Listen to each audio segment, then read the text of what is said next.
কেউ প্রশ্ন করবেন? জি, আসসালামু আলাইকুম স্যার। আমি বিগত 8 থেকে 9 মাস যাবত আমার লাইসেন্সের সংশোধনের জন্য আবেদন করেছিলাম আর কি। নবায়ন করার পর আমি এটা অনলাইনে পাইছি। সংশোধিত হওয়ার পর আমার যে লাইসেন্সের মেয়াদটা, শুরু যে লাইসেন্সের মেয়াদ ছিল ওইটাই আসছে। আর আমি আজকে হেড অফিস থেকে আসছি, হেড অফিস বা এখানে মানে কোথাও ডাটা পাচ্ছে না। এই বিষয়টা একটু দেখুন স্যার। আপনার না, শুধু এটার জন্য স্যার, এটা আমার মানে ভুয়া লাইসেন্স। আমার সার্জেনে ধরছে যে এটা নাকি আমার ভুয়া, যেটা 27 পর্যন্ত মেয়াদ আছে। এটা আমি শুধু আমার এনআইডি কার্ডের সাথে নাম সংশোধন করছি। শফিক, আমার নাম হচ্ছে শফিক হোসেন, আমার এনআইডি কার্ড আছে শফিক হাওলাদার। এই হাওলাদার বসাতে গিয়ে মানে মেয়াদ আসে নাই, মেয়াদ ভুল দিচ্ছে। এটা কোথাও নাই। আমি আজকে ইব্রাহিম স্যারের সাথে দেখা করে আসছি, উনি বলছে এটা নবায়ন করার জন্য। আমি তো এটা নবায়ন করছি স্যার, আমি আবার কেন নবায়ন করবো? আপনার লাইসেন্সের একটা ফটোকপি দিয়েন, এখানে ফটোকপির নিচে আপনার ফোন নাম্বারও দিয়েন।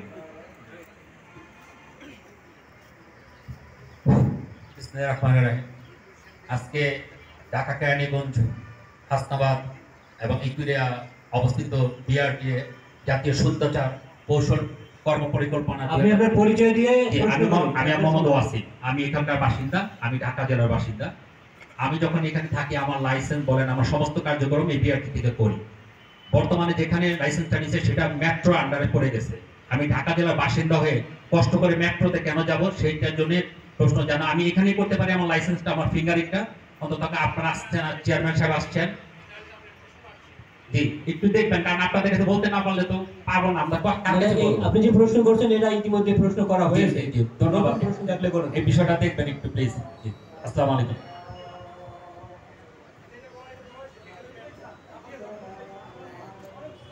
যে প্রশ্ন করা হয়ে গেছে সেটি করার প্রয়োজন নেই, নতুন প্রশ্ন থাকলে করুন।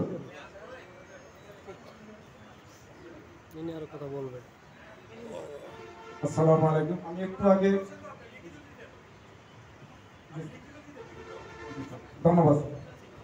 আচ্ছা, আপনাদের প্রশ্ন যা দেখা যাচ্ছে এখন রিপিট হচ্ছে, প্রশ্ন মনে হয় অলমোস্ট চলে আসছে, সব কিছুই আলোচনা হচ্ছে এখন। আপনি কি বলছেন? আচ্ছা, আমাদের সড়ক পরিবহন শ্রমিক ফেডারেশনের সম্মানিত সভাপতি দৌদু সাহেব এখানে উপস্থিত আছেন। আমি তাকে বিনয়ের সাথে কিছু বলার জন্য অনুরোধ জানাই। আসসালামু আলাইকুম। জাতীয় শুদ্ধাচার কর্ম পরিকল্পনা অনুষ্ঠানের সম্মানিত সভাপতি, সম্মানিত প্রধান অতিথি, উপস্থিত সরকারি কর্মকর্তাবৃন্দ, উপস্থিত সামনের সম্মানিত সুধীজন, মালিক সমিতি এবং শ্রমিক ইউনিয়নের ফেডারেশনের নেতৃবৃন্দ, আসসালামু আলাইকুম। আমি একটু আগে আমাদের পূর্ণ পরিবার মালিক সমিতির এক নেতার বক্তব্য শুনলাম। আমরা আজকে গত রবিবারে 2018 সড়ক পরিবহন আইন নিয়ে, যেটা চেয়ারম্যান মহোদয় একটু আগে বললেন, আমরা কমিটি করে দিয়েছি। আমরা একটা মিটিং করেছি গত রোববারে এবং পর্যায়ক্রমে আরো কয়েকটি বৈঠক হবে। যে সিদ্ধান্তগুলি 2018 আইন এই সরকার ইচ্ছে করলে বাতিল করতে পারবে। এখানে সংসদের মিটিং এর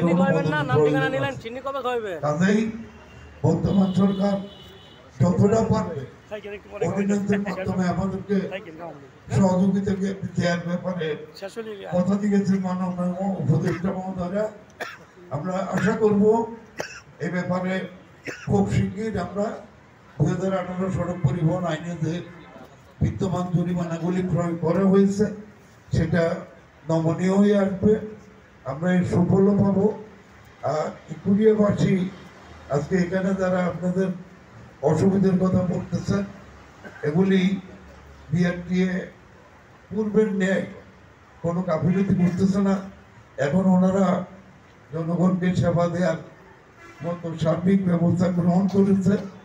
আমি আশা করি আপনারা যারা এই এলাকার বাসিন্দা, এই বিআরটি আপনাদের এখানে অবস্থিত, আপনারা বিআরটির কর্মচারী কর্মীদেরকে সহযোগিতা করবেন।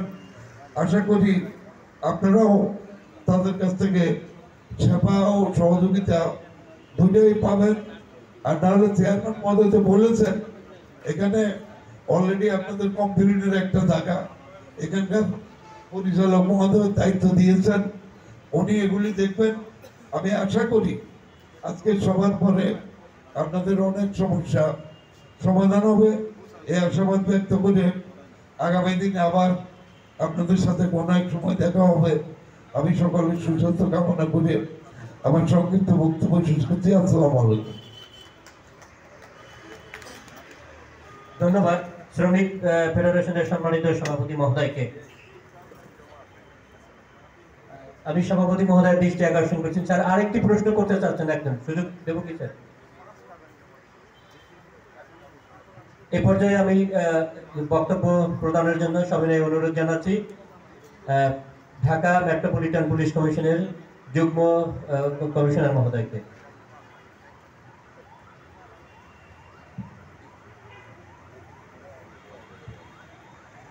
বিসমিল্লাহির রহমানির রহিম।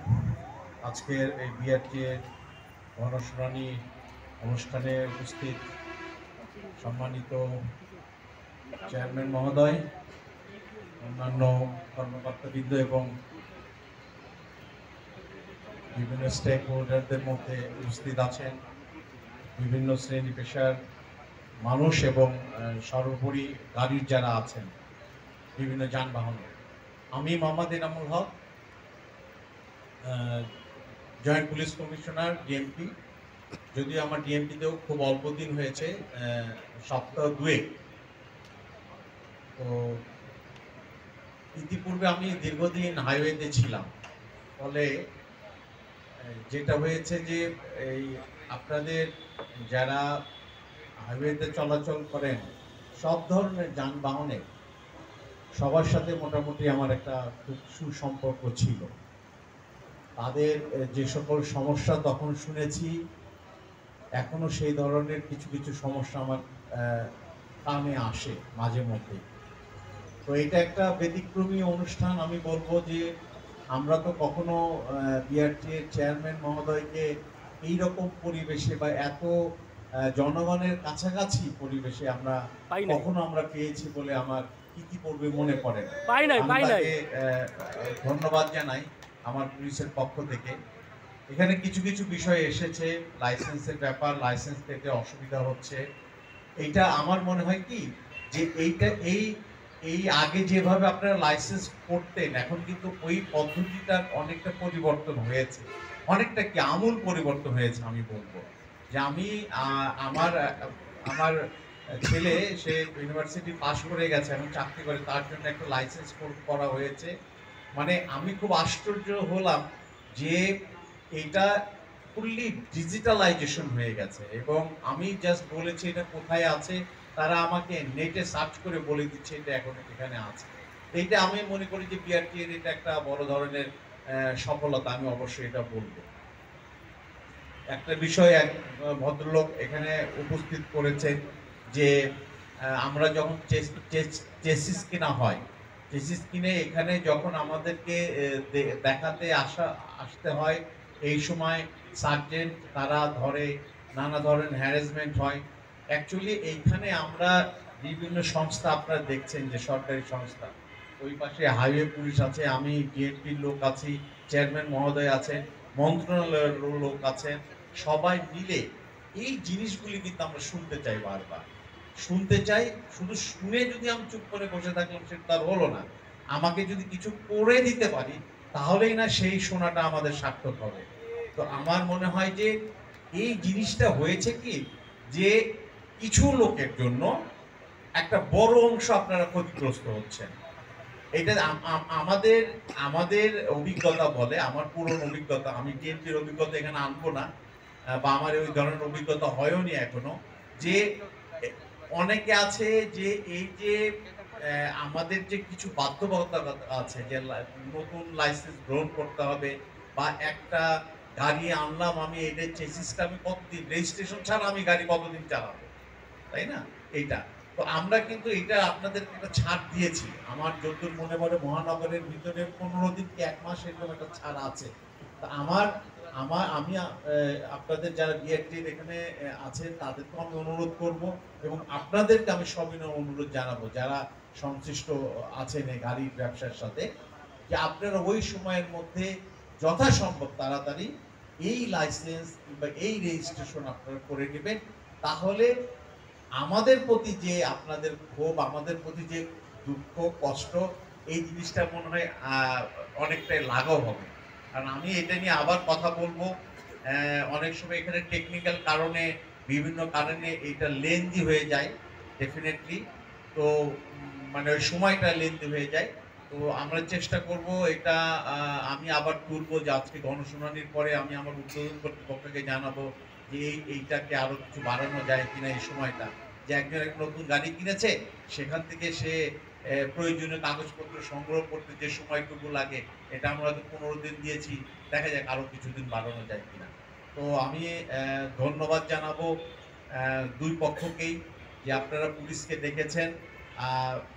সচরাচর আমরা যেসব ইয়ে করে থাকি আপনাদের সঙ্গে যে ধরনের মত বিনিময় অংশগ্রহণ করি, সেখানে বিআরটি এর এত ঊর্ধ্বতন কর্তৃপক্ষ একসঙ্গে উপস্থিত হন না। তো আমি কৃতজ্ঞতা জানাই এই জন্য যে আপনারা আমাকে ডেকেছেন, এই ধরনের একটা অনুষ্ঠানে আমি আসতে পেরে নিজেকে গৌরবান্বিত মনে করছি।